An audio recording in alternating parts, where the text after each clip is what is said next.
ہر قسم کے روحانی جسمانی مسائل اور وظائف کے لیے پیر اقبال قریشی چینل کو سبسکرائب کریں۔ نبی کریم صلی اللہ علیہ وسلم کے برادر نسبتی، خال المسلمین، کاتب وحی، امیر المؤمنین، جانشین حسن بن علی رضی اللہ تعالی عنہ، حضرت سیدنا معاویہ رضی اللہ تعالی عنہ، جن کو اسلام کی تاریخ میں بہت زیادہ سب و شتم کیا گیا، لیکن قرآن و حدیث کے اندر ان کے فضائل اور مناقب کو بیان کیا گیا۔ یہ واحد ہستی ہیں جن کے بارے میں تاریخ متضاد ہے قرآن و سنت سے۔ اب یہاں آزمائش پیدا ہوتی ہے قرآن و سنت کو فالو کرنے والوں کے لیے۔ ہر بندہ آج کے دور میں کہتا ہے کہ میں قرآن اور حدیث کو مانتا ہوں۔ اب یہ کیسے پتہ چلے کہ یہ بندہ قرآن و حدیث کو مانتا ہے یا خالی جملے بول رہا ہے؟ تو اس کے لیے کسوٹی معاویہ بن ابی سفیان رضی اللہ تعالیٰ عنہ کی ہستی ہے۔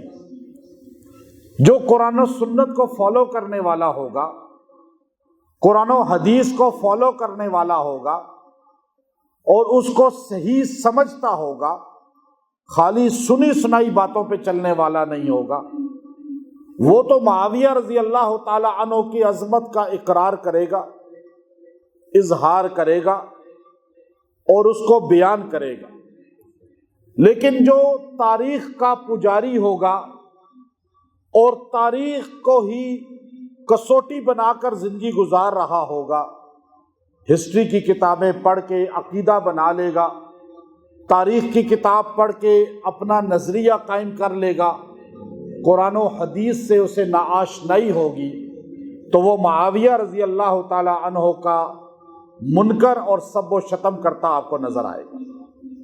یہ بہت آسان کسوٹی ہے، یہاں تک کہ امام احمد بن حنبل رحمۃ اللہ علیہ نے سب سے پہلے مسند احمد میں قرون اولیٰ اصحاب پیغمبر کے بعد دفاع معاویہ کے لیے خاص طور پہ احادیث لائی، اور پھر وہاں سے چلتے چلتے بڑی حیرت انگیز بات ہے کہ بر صغیر کے اندر بریلوی اور دیوبند دو اختلافات آپ کو نظر آتے ہیں، دو طبقات نظر آتے ہیں، لیکن بریلوی مسلک کے بانی مولانا احمد رضا خان بریلوی رحمت اللہ علیہ بھی باوجود دیوبند سے اختلاف کرنے کے، باوجود علماء دیوبند کی تکفیر کرنے کے، جب معاویہ بن ابی سفیان رضی اللہ عنہ کی باری آئی تو آپ کو چونکہ وہ الگ بات ہے کہ اختلاف علماء دیوبند سے تھا، لیکن صحابہ کی جب باری آتی ہے تو وہ اپنا دامن صحابہ کے سب سے بچاتے ہوئے قرآن و سنت کو چونکہ پڑھا ہوا تھا، قرآن و حدیث کو علم رکھتے تھے، آپ نے فتویٰ جاری کیا کہ جو معاویہ رضی اللہ تعالی عنہ کو برا کہے گا وہ جہنم کے کتوں میں سے کتا ہوگا۔ اب دنیا حیران ہو گئی، وہ لوگ جو منکرین صحابہ کے قریب تر تھے، عوام ان کی قریب تر تھی، وہ حیرت میں مبتلا ہو گئے کہ معاویہ کا دشمن وہ جہنم کا قلب کیسے بن سکتا ہے۔ آپ نے اس فتوے کی آگے مزید تشریح بھی کر دی، تو پتہ یہ چلا کہ اگر بریلوی مسلک کا بندہ بھی قرآن و حدیث کو صحیح سمجھتا ہوگا، دیوبند مسلک کا بندہ بھی قرآن و حدیث کو صحیح سمجھتا ہوگا، اہل حدیث مسلک کا بھی بندہ صحیح قرآن و حدیث کو سمجھتا ہوگا، یہاں تک کہ اگر شیعہ مذہب کا بندہ بھی صحیح قرآن حدیث کو سمجھتا ہوگا تو وہ یہ اقرار کرے گا کہ جو معاویہ رضی اللہ تعالیٰ عنہ کو برا کہے گا وہ واصل جہنم ہو جائے گا۔ کیوں آج دنیا میں دو طبقات ہمیں نظر آتے ہیں؟ یہ باتیں میں کوئی کسی تنظیم تحریک کی ترجمانی نہیں کر رہا، میں منبر پہ بیٹھا ہوں اللہ کے رسول کی بات آپ تک پہنچانے کے لیے۔ میں اپنا مطالعہ رکھتا ہوں، میں کسی تنظیم تحریک کے مطالعے پہ بلیو نہیں کرتا جب تک خود میں نہ پڑھ لوں۔ میرے شروع سے بچپن سے عادت ہے، اور اللہ کا فضل ہے، اللہ نے ہمیں لائن بالکل سٹریٹ دی ہے، اکابر بالکل سٹریٹ رستے والے دیے ہیں جو ہمیں جنت تک پہنچانے والے ہیں۔ کیونکہ میں سنی سنائی باتیں کرنے کا عادی اپنی ریسرچ کرتا ہوں۔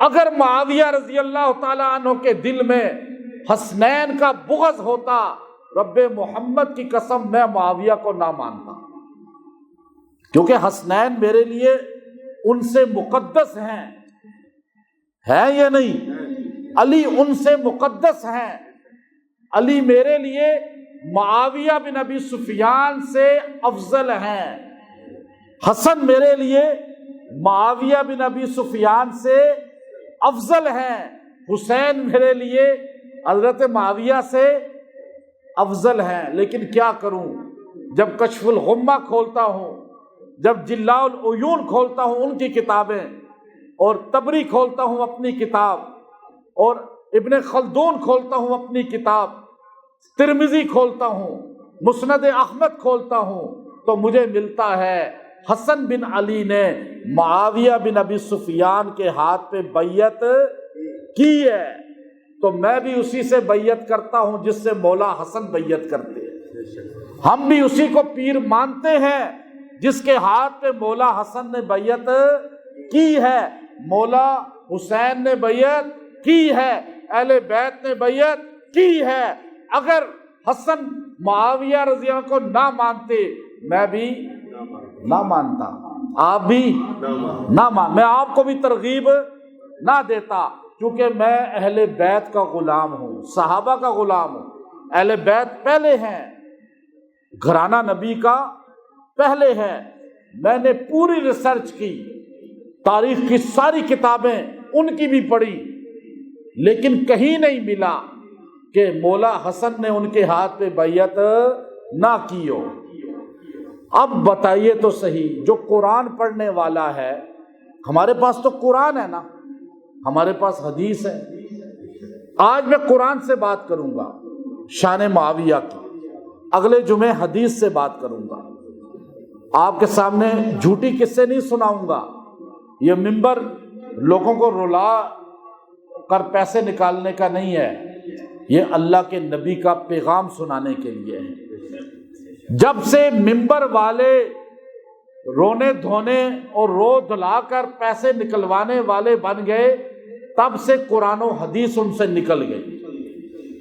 آپ کو صرف قرآن آج بتاؤں گا اس جمعے میں۔ شان کس کی ہوگی؟ معاویہ بن ابی سفیان رضی اللہ عنہ، اور ہوگی قرآن سے، اور اگلے جمعے ہوگی حدیث سے۔ ایک حدیث نہیں، دو حدیثیں نہیں، آپ کو میں درجنوں حدیثیں سناؤں گا انشاءاللہ، کتابوں کے ریفرنس کے ساتھ۔ کسوٹی آسان ہے۔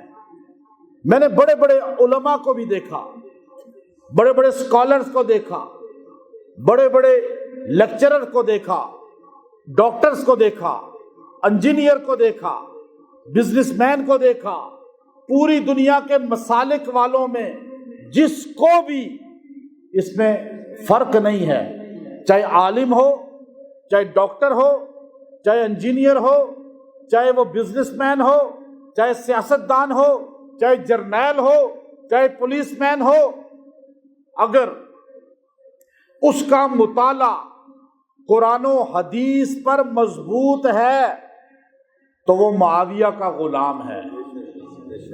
اگر اس کا مطالعہ قرآن و حدیث سے زیادہ تاریخ پر مضبوط ہے تو اس کا پھر دل میں بغض معاویہ نظر آئے گا۔ اس کی وجہ کیا ہے؟ ہمارے ہاں عقیدہ سنی سنائی باتوں پر بنایا جاتا ہے۔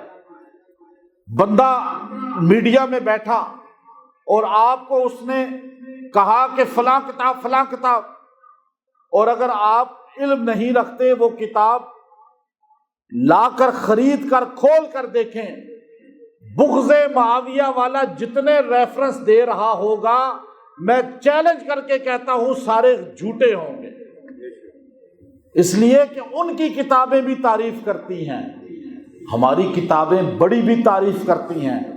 ہم کسی انسان کی کتاب کی بات نہیں کرتے، ہم کسی مخلوق کی کتاب کی بات پہلے نہیں کرتے، ہم اس کتاب کی بات کرتے ہیں جسے کلام اللہ کہا جاتا ہے، جو اللہ کا کلام ہے، قدرت والی زبان سے نکلا، جو لانے والا امین ہے فرشتوں میں، جس پر آیا وہ نبیوں کا امین ہے، اور جس امت کو ملی وہ امتوں میں امین ہے۔ نہ امت تخریف کرنے والی ہے قرآن میں، نہ نبی کی زبان اور سینہ اس میں تبدیلی لانے والا ہے، اور نہ فرشتہ جبرائیل اس میں تبدیلی، لا تبدیل لکلمات اللہ۔ قرآن کی ایک حرف، ایک سطر، ایک زیر زبر اس میں تبدیلی نہیں ہو سکتی۔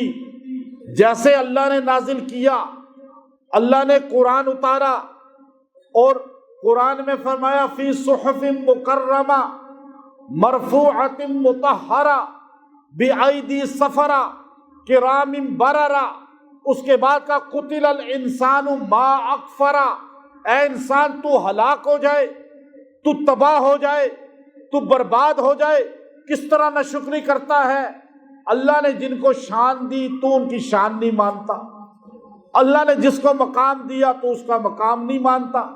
اللہ نے یہ جملہ، آپ جب 30ویں پارے میں جاتے ہیں اور آپ سورہ عبس کھولتے ہیں، اللہ نے سورہ عبس کے اندر آخر میں کہا قتل الانسان ما اکفرہ، اللہ نے بد دعا دی ہے کس کو؟ پیچھے بات چلتے چلتے چلتے آگے اللہ نے غصے کا اظہار کیا، بد دعائیہ جملہ بولا۔ پہلے اللہ نے کیا کہا؟ جس کو نہ ماننے والا بد دعا میں آ گیا، تباہ ہو گیا۔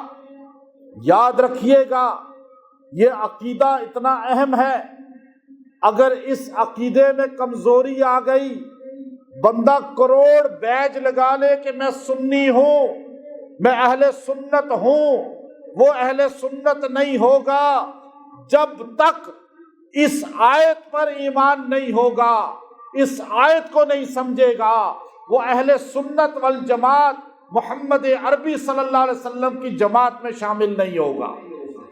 لوگوں کے سامنے سنی بن جائے گا لیکن آقا کے سامنے سنی نہیں ہوگا۔ اس لیے قرآن نے پیغام دیا، عقیدہ بتایا، نظریہ بتایا، اور بتا دیا قیامت کی صبح تک ہر مسلمان، چاہے وہ شافعی ہو، چاہے مالکی ہو، حنبلی ہو، چاہے وہ حنفی ہو، چاہے وہ بریلوی دیوبند اہل حدیث ہو، دنیا کا کوئی مسلمان بھی ہوگا یہ عقیدہ بنائے گا فی صحف مکرمہ کہ یہ قرآن پاک جو ہے اس کے اوراق عزت والے ہیں۔ مانے گا نہیں مانے گا؟ اگر کوئی کہے نعوذ باللہ نقل کفر نباشد، قرآن عزت والا نہیں، قرآن کا ورقہ عزت والا نہیں، تو وہ مسلمان رہے گا، وہ اسلام میں رہے گا۔ آپ تو قرآن پاک کے ورقوں کی بھی عزت کرتے ہیں، آپ تو غلاف کی بھی عزت کرتے ہیں، آپ تو رحل کی بھی عزت کرتے ہیں، یہاں تک کہ قرآن پڑھانے والے کی بھی عزت کرتے ہیں، قرآن سکھانے والے کی بھی عزت کرتے ہیں۔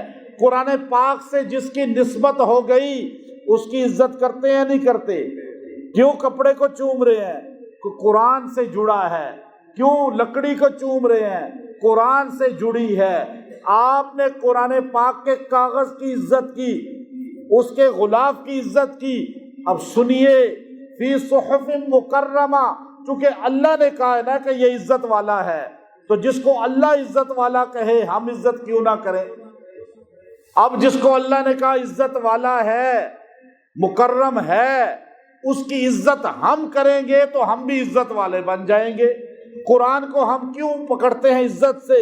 تاکہ ہم عزت والے ہو جائیں، چاہے کتنا بڑا شیخ کیوں نہ ہو، کتنا بڑا مقتدا کیوں نہ ہو، قرآن اس نے اگر صحیح طرح نہیں پکڑا، قرآن کو سینے سے نہیں لگایا، قرآن پاک کی طرف پیر کر لیے، تو آپ اسے عزت کریں گے؟ جو قرآن پاک کی عزت نہ کرے، آپ اس کی ولایت دیکھ کر بھی عزت کریں گے؟ آپ کہیں گے جو قرآن کی عزت نہیں کرتا وہ اللہ کے نزدیک عزت والا نہیں ہے، جو قرآن پاک کے ورقوں کی عزت نہیں کرتا، پیر کرتا ہے اور اس کی طرف جو ہے بے ادبی کرتا ہے، وہ ولی ہو بھی نہیں سکتا۔ یہ بات تو سمجھ ہے نا آپ کو؟ پھر پوری آیت پہ عمل کیوں نہیں کرتے؟ یہ آدھی لے لیتے ہیں، آدھی چھوڑ دیتے ہیں۔ فی صحف مکرمہ مرفوعہ، یہ بلندی کی طرف لے جانے والی ہیں۔ قرآن کیا ہے؟ بلندی کی طرف لے کے جاتا ہے، بلند ہے یہ، مرفوعہ، اللہ نے اسے مرفوع کہہ دیا ہے، اب کوئی اسے ڈاؤن کر ہی نہیں سکتا۔ قرآن پاک دنیا میں چھایا ہوا ہے، قیامت کی صبح تک چیلنج ہے، اس قرآن پاک جیسی ایک آیت کوئی نہیں لا سکتا، اس میں کوئی غلطی نہیں ثابت کر سکتا، اس کا قانون صرف نحوی قاعدہ کوئی غلط ثابت نہیں کر سکتا، اس کی زیر زبر کوئی غلط ثابت نہیں کر سکتا، ایسا بلند ہے۔ یہاں تو وزیر اعظم کل اسیر اعظم ہو جاتے ہیں، آج کے منسٹر کل ان پر تیزاب پھینک دیا جاتا ہے، اور آج تخت پہ بیٹھنے والے کل تختے پہ لٹکا دیے جاتے ہیں۔ آج کلاس 1 کا آفیسر کل ریٹائر ہو کر کس طرح گلیوں میں پھرتا ہے، لیکن یہاں پر ایسا مرفوع، آپ نے تو کئی مرفوع دیکھے ہیں جن کا زوال بھی دیکھا ہے، لیکن قرآن ایسا مرفوع ہے کہ اللہ نے اس کو بلند ایسا کیا، قیامت آ سکتی ہے، قرآن کو زوال نہیں آ سکتا۔ یہ مرفوع ہے، آیت بتاتی ہے، حافظ بڑھتے جا رہے ہیں، قاری بڑھتے جا رہے ہیں، قرآن ماننے والے دن بدن بڑھتے جا رہے ہیں، بولے سارے بڑھتے جا رہے ہیں۔ بڑھتے جا رہے ہیں۔ کہاں میرے آقا جب مکے سے نکلے 300 قرآن ماننے والے تھے، مدینہ پہنچے، پھر آپ کے ساتھ بدر میں 313 قرآن ماننے والے ہو گئے، احد میں پہنچے 1000 ہو گئے، تبوک میں گئے 14,000 ہو گئے، اور فتح مکہ پہ آئے 10,000 ہو گئے، حجۃ الوداع پہ آئے 1.25 لاکھ ہو گئے، اور پھر اس کے بعد بڑھتے گئے، آج دنیا میں 2 ارب سے زائد قرآن ماننے والے ہیں۔ قرآن مرفوع ہے یا نہیں؟ اس کے ماننے والے کبھی ختم، پڑھنے والے کبھی ختم، اس کے حفظ کرنے والے کبھی ختم نہیں ہوں گے۔ اللہ نے کہا مرفوعہ، ایسا بلند ہے جو اس کو پکڑ لیتا ہے وہ بھی بلند ہو جاتا۔ غریب گھرانے کا، بکریاں چرانے والا، اور اس کی شکل بھی خوبصورت نہیں، غریب ترین بندہ حافظ بن جاتا ہے، اور مالدار MNAs MPA اس کے پیچھے مقتدی بن کے اسے مصلی پہ کھڑا کر دیتے، کہتے ہیں جی بکریاں چرانے والا مصلی پہ آ گیا۔ اس وجہ سے کیا دولت ہے اس کے پاس؟ کہ اس کے پاس قرآن کی دولت ہے۔ قرآن بلند ہے، جو اس کو چمٹ جاتا ہے وہ بھی بلند ہو جاتا ہے۔ اب جملے یاد رکھیں گے نا، میں کوئی عقیدہ سمجھاؤں گا آپ کو، یہ آپ کو عام سبق نہیں ملے گا کہیں یہ، لیکن پیچھے سبق یاد رہے گا یہ جو میں نے ابھی بیان کر رہا ہوں۔ قرآن بلند ہے، مرفوعہ، مطہرہ، پاک ہے، پاک۔ قرآن پاک کو جب بھی بولیں قرآن نہ کہیں بلکہ کیا کہیں؟ پاک۔ ایسا پاک کہ ناپاک کو بھی پاک کر دیتا ہے، نجس کو بھی پاک کر دیتا ہے۔ قرآن پاک کو پاک کیوں کہا جاتا ہے؟ آج لوگ سوچتے ہیں پاک ہونا ایک ظاہری پاک ہے، ایک باطنی پاک ہے۔ آپ دیکھیے، آپ قرآن پاک کھولتے ہیں، پہلے وضو خانے میں جاتے ہیں، پہلے ہاتھ دھوتے ہیں، پھر اس کے بعد کلی کرتے ہیں، پھر ناک میں پانی ڈالتے ہیں، پھر چہرہ دھوتے ہیں، پھر اس کے بعد ہاتھ دھوتے ہیں دونوں، پھر مسح سر کا کرتے ہیں، پھر پیروں کو دھوتے ہیں، پوچھنے والا کہے حضرت یہ آپ کیا کر رہے ہیں؟ وضو کر رہا ہوں، نماز پڑھنی ہے۔ نہیں۔ عورت سے پوچھیں کیا کر رہی ہو؟ وضو کر رہی ہوں، نماز پڑھنی ہے۔ نہیں، قرآن پڑھنا ہے۔ ہوتا ہے نہیں ہوتا؟ قرآن پاک کھولتے ہوئے عورت سر ڈھانپ لیتی ہے، عورت فوراً جو ہے بال سمیٹ لیتی ہے، چاہے وہ گناہگار ترین مرد عورت کیوں نہ ہو، چاہے وہ ناچنے والے کیوں نہ ہو، چاہے وہ آوارہ سرکش مرد عورتیں کیوں نہ ہوں، قرآن پاک کھولتے ہوئے پہلے جھانپتے ہیں اپنے آپ کو عورتیں، پھر مرد ٹوپی سر پہ رکھتے ہیں، اس کے بعد قرآن پاک کو یوں چومتے ہیں، پھر بڑے ادب سے کھولتے ہیں، پھر رحل پہ رکھتے ہیں اور دو زانوں ہو کر ادب کے ساتھ پڑھنا شروع کر دیتے ہیں۔ پوچھنے والا پوچھے یہ سب کچھ کہاں سے آیا؟ کہا یہ قرآن سے آیا۔ مطہرہ، جب قرآن سے جڑنا شروع ہوئے تو ظاہری طور پہ وضو کر کے پاک ہو گئے، نجاست ختم ہو گئی، یہ ظاہری پاک ہے، لیکن قرآن مطہرہ ہے، یہ اندر کو بھی پاک کرتا ہے، دلوں کو بھی صاف کرتا ہے، دلوں سے بیماریوں کو بھی ختم کرتا ہے، دلوں سے کفر کو بھی ختم کرتا ہے، شرک کو بھی ختم کرتا ہے، بدعات کو بھی ختم کرتا ہے۔ اللہ نے فرمایا مطہرہ، جو قرآن پاک کو پڑھے گا وہ اندر سے بھی پاک ہو جائے گا۔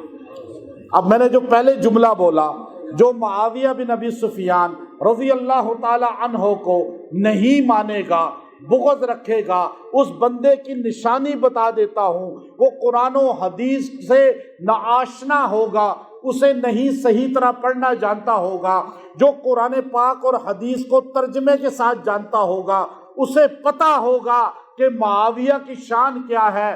جو تاریخ کا مطالعہ کرنے والا ہوگا اسے قرآن پاک سے شغف نہیں ہوگا، اس لیے اس کا باطن جو ہے پاک نہیں ہوگا، باطن اس کا پاک ہوگا، دل بغض صحابہ سے اس کا پاک ہوگا جو قرآن پاک کو صحیح طرح پڑھے گا، جو کہ مطہرہ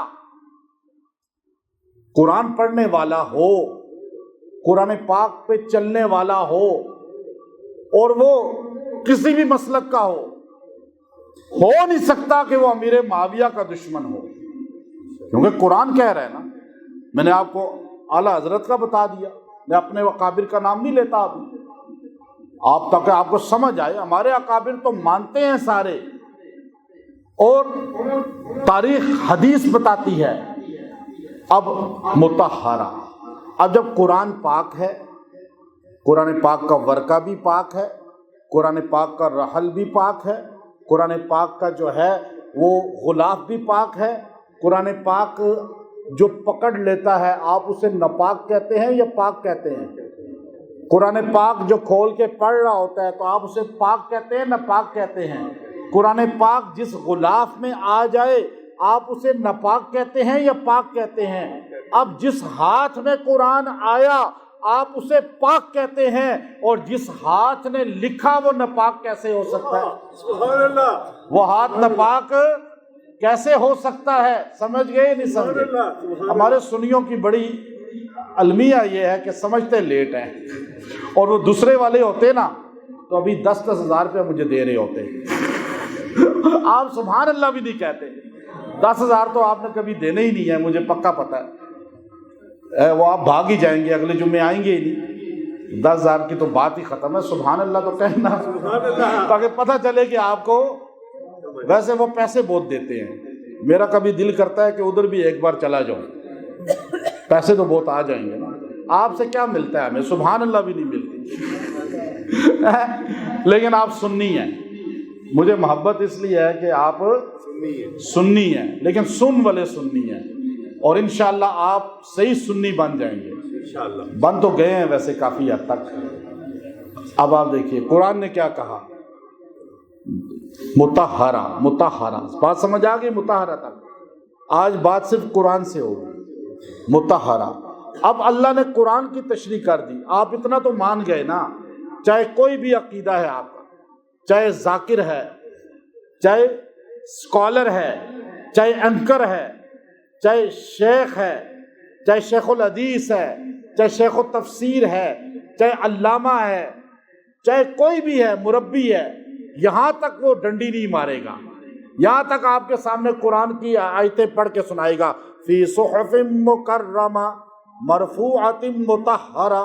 اب اگلی بات بھی کرو نا، بِأَيْدِي سَفَرَہ، بِأَيْدِي۔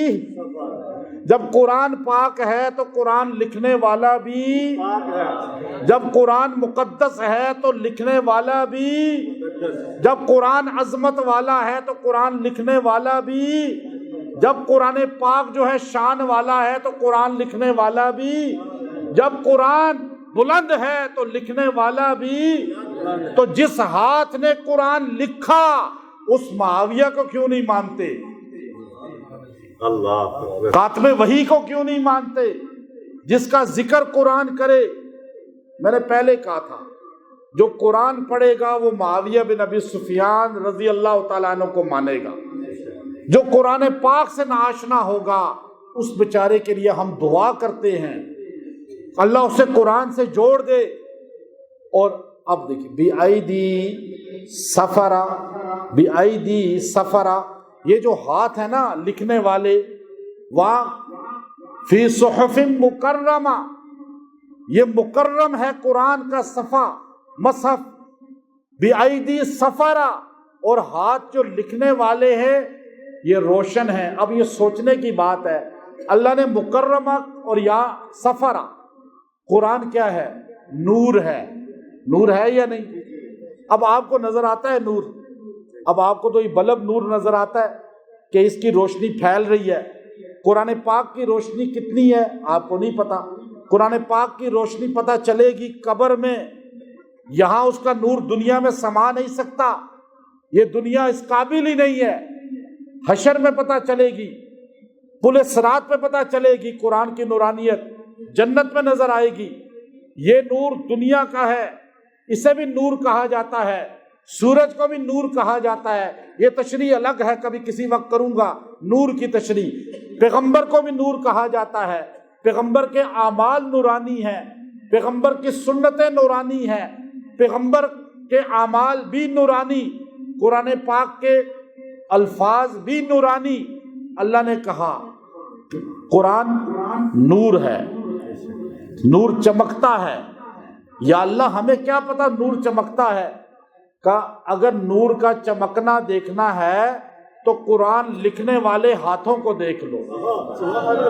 قرآن لکھنے والے بِأَيْدِي سَفَرَہ، اللہ نے ان کو روشن ایسا کر دیا کہ ساری دنیا اس نور کو بجھانا چاہے لیکن وہ نور بجھ نہیں سکتا۔ اب آپ دیکھیے نور ہے بِأَيْدِي سَفَرَہ، قرآن لکھنے والے ایک ہاتھ نہیں تھا، 14 کاتبان وحی ہیں، سارے نور ہیں، چمکنے والے ہاتھ۔ لیکن معاویہ رضی اللہ تعالی عنہ یہ کاتبان وحی میں سر فہرست ہیں۔ ایک غالی نے کہا کہ معاویہ خط لکھتا تھا رسول اللہ صلی اللہ علیہ وسلم کے، قرآن نہیں لکھتا تھا۔ نبی کا خط بھی تو وہی ہوتا ہے۔ اگر آپ خط والا بھی مان لیتے ہیں منشی، آپ بتائیں تو صحیح پیغمبر کا منشی کوئی عام آدمی بن سکتا ہے؟ میں نبی کا غلام ہوں، نبی کے منشی کے غلام ہے یا نہیں؟ خط لکھنے والا بھی تو نبی کا آپ اعتماد والا ہوگا نا، نبی کا با اعتماد ہوگا۔ لیکن قرآن لکھا معاویہ نے، اللہ نے کہا بِأَيْدِي سَفَرَہ، یہ ہاتھ روشن ہیں، چمکنے والے ہیں، اور ان ہاتھوں کے اندر ایسی نورانیت ہے کہ قیامت کی صبح اللہ تعالیٰ 2 چیزیں بتائے گا۔ ایک فرمایا حدیث کے اندر، دوسرا جو ہے دوسری حدیث کے اندر حضور علیہ السلام بیٹھے ہوئے تھے ام حبیبہ رضی اللہ تعالیٰ عنہ کے پاس، ٹک ٹک ہوئی، کہا جاؤ دیکھو کون آیا۔ تو آپ نے کہا یا رسول اللہ میرا بھائی آیا ہے معاویہ۔ آپ نے کہا لاؤ لاؤ اس کو۔ حضرت معاویہ اندر آئے، یوں پین رکھا ہوا تھا اس طرح۔ آپ نے کہا معاویہ یہ کیا رکھا ہوا ہے؟ کہ یا رسول اللہ قلم ہے۔ وہ لکڑی کی قلم ہوتی تھی اس زمانے میں، اور دوات جیب میں رکھی ہوئی تھی، قلم یہاں لگائی ہوئی تھی کہ ٹوٹ نہ جائے یہاں پر، اور دوات اپنے پاس رکھی ہوئی تھی۔ یا رسول اللہ یہ قلم ہے۔ کہا یہاں کیوں لگایا ہوا ہے؟ کہ یا رسول اللہ اس لیے مسند احمد کی حدیث ہے طبرانی کے اندر بھی یہ حدیث آئی ہے کہ یا رسول اللہ اس لیے رکھا ہے کہ کہیں بھی آپ حکم کر سکتے ہیں کہ قرآن لکھو، کہیں بھی نزول ہو سکتا ہے قرآن کا، اور میں تیار رہتا ہوں 24 گھنٹے۔ حضور نے کیا کہا؟ امام طبرانی مچل گئے، فرمایا جزاک اللہ خیرن، اے معاویہ تجھے پیغمبر کی طرف سے جزاک اللہ ہو، اللہ تجھے بہترین صلہ عطا فرمائے۔ یہ معاویہ کاتبان وحی میں بِأَيْدِي سفرا، بِأَيْدِي سفرا، یہ ہاتھ روشن ہے۔ اچھا اسکالر پیدا ہو جاتے ہیں نا آج کل کے جو نیٹ پہ بیٹھے ہوئے ہیں، وہ کہیں گے ہاتھ روشن ہے نا، دل روشن ہونا چاہیے۔ ہاتھ روشن سے کیا ہوتا ہے؟ وہ تو کئیوں کا روشن ہو سکتا ہے، اصل چیز کیا ہے؟ دل کا روشن ہونا۔ تو اللہ تعالیٰ نے فرمایا بِأَيْدِي سفرا کرام بررا، اور اللہ نے نیکی میں ان کو سب سے بلند کر دیا ہے۔ جو بررا ہے وہ اندر کی نیکی ہوتی ہے، جو قلب کے اندر تقوی ہوتا ہے، طہارت ہوتی ہے۔ تو امیر معاویہ رضی اللہ تعالی عنہ یہ خال المسلمین ہیں، امت کے ماموں ہیں، اور ام حبیبہ رضی اللہ تعالی عنہ زوجہ رسول صلی اللہ علیہ وسلم کے سگے بھائی ہیں۔ حضور علیہ الصلوۃ والسلام نے مکہ فتح ہوا تو ان کے والد کے گھر کو کعبے کی طرح امن والا قرار دیا، فرمایا جو ابو سفیان کے گھر میں داخل ہو گیا اس کو امن مل گیا۔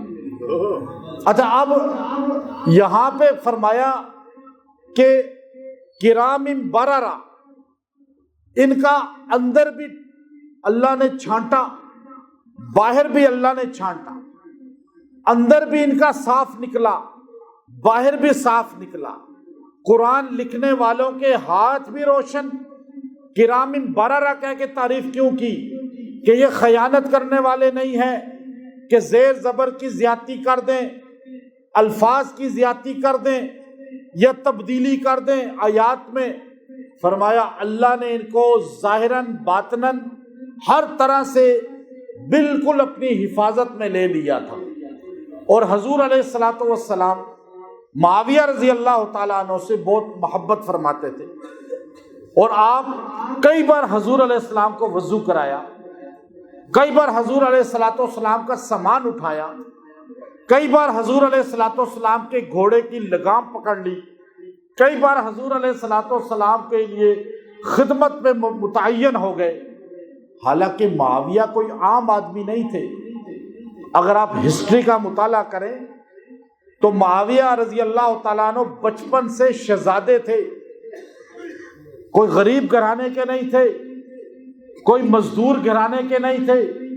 معاویہ وہ انسان تھے جنہوں نے نوجوانی میں جو لباس ایک دن پہنتے تھے اگلے دن نہیں پہنتے تھے، خوشبو ان کے لیے اسپیشل یمن سے آتی تھی، اور مکہ کی گلیوں میں جب عطر لگا کر نکلتے تھے تو پوری گلیاں جو ہے معطر ہو جاتی تھی، اور شہزادوں کی طرح چلنا، شہزادوں کی طرح کھانا، شہزادوں کی طرح سواری اختیار کرنا، ناز و نعم میں پلے، کوئی لڑائی جھگڑوں میں نہیں تھے، کوئی جو ہے فضولیات میں نہیں تھے۔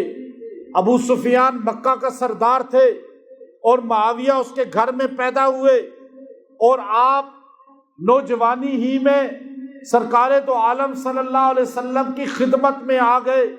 ان چند صحابہ میں سے تھے جنہوں نے اسلام لانے سے پہلے بھی علم حاصل کر لیا تھا لکھنے پڑھنے کا۔ آپ کو ٹیبل ٹاک میں بڑے ماہر تھے، سفارت کاری میں بہت تیز تھے، آپ جو ہے سیاست کے گرو تھے۔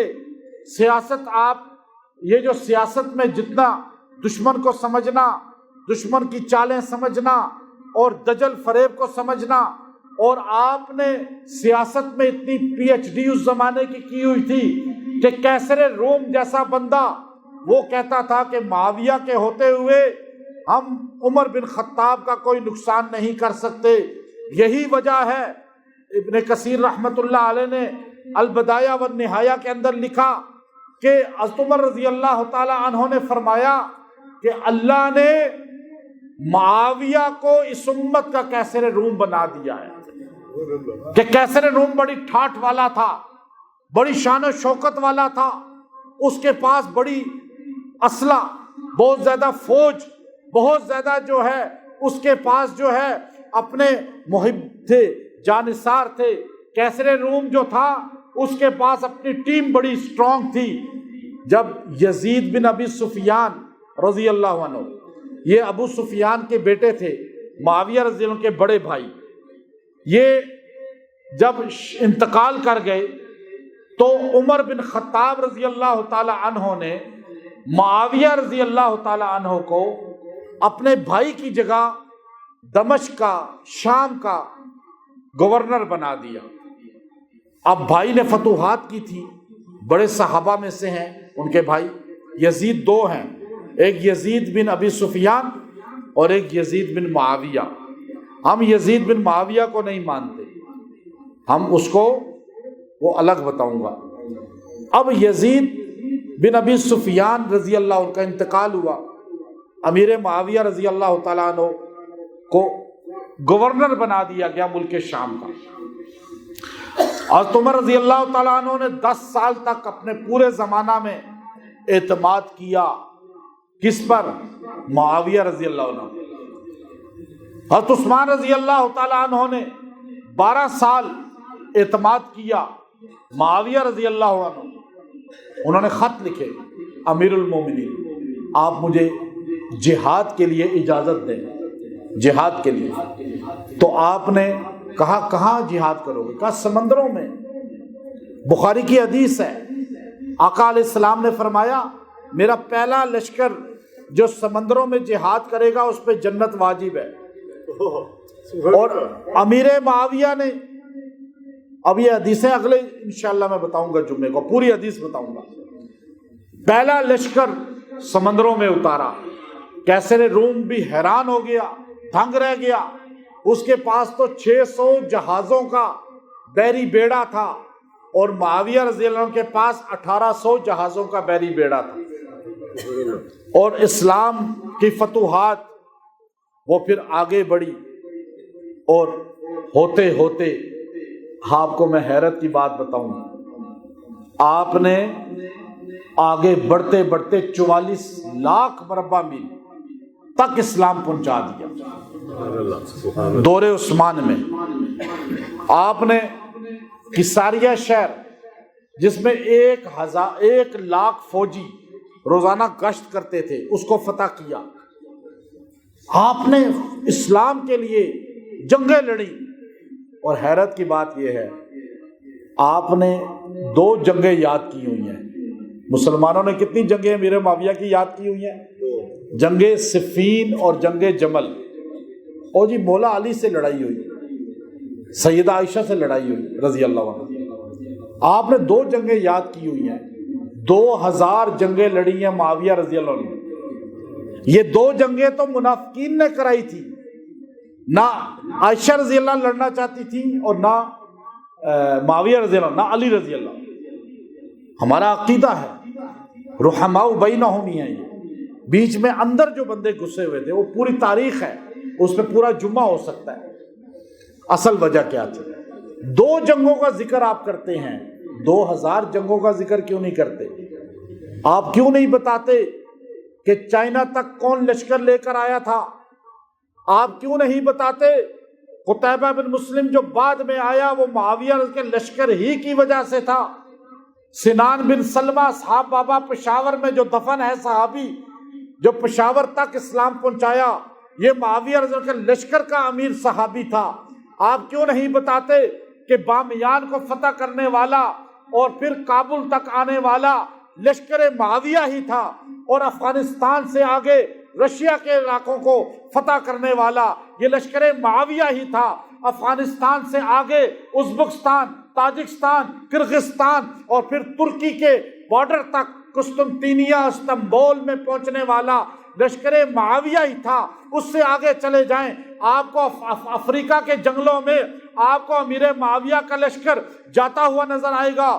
جنگلوں کے قبائل جو ہے اسلام میں داخل ہوتے ہوئے نظر آئیں گے. آپ پوچھیں ابن خلدون سے, آپ پوچھیں طبقات ابن سعد سے, آپ پوچھیں ابن کثیر سے, آپ کو پتہ چلے گا کہ افریقہ کے جنگلوں میں موسیٰ بن نصیر جو فتوحات کرنے والا ہے وہ معاویہ کے لشکر کا بندہ تھا, وہ امیر معاویہ کا لشکر تھا. آپ کے سندھ میں جو لشکر محمد بن قاسم کا آیا تھا اس لشکر کی پہلی تشکیل معاویہ رضی اللہ تعالی عنہ نے کی تھی. اور پھر اس کے بعد موراکو تک جو اسلام پہنچا ہے طارق ابن زیاد اسی لشکر کا ایک غلام تھا, ایک سپاہی تھا جس کو سپہ سالار بنا دیا گیا. آپ کو امیر معاویہ کی صرف 2 جنگیں یاد ہیں, 2000 جنگیں بھول چکے ہیں. 64 لاکھ مربع میل جس نے فتح کیا وہ تو آپ کو پتہ ہی نہیں. صرف بغض معاویہ میں جمل یاد ہے, صفین یاد ہے, اور ایک بات یاد ہے, دیکھو جی تاریخ ان کو نہیں مانتی, ان پہ تنقید کرتی ہے, اختلاف ہے اس پر.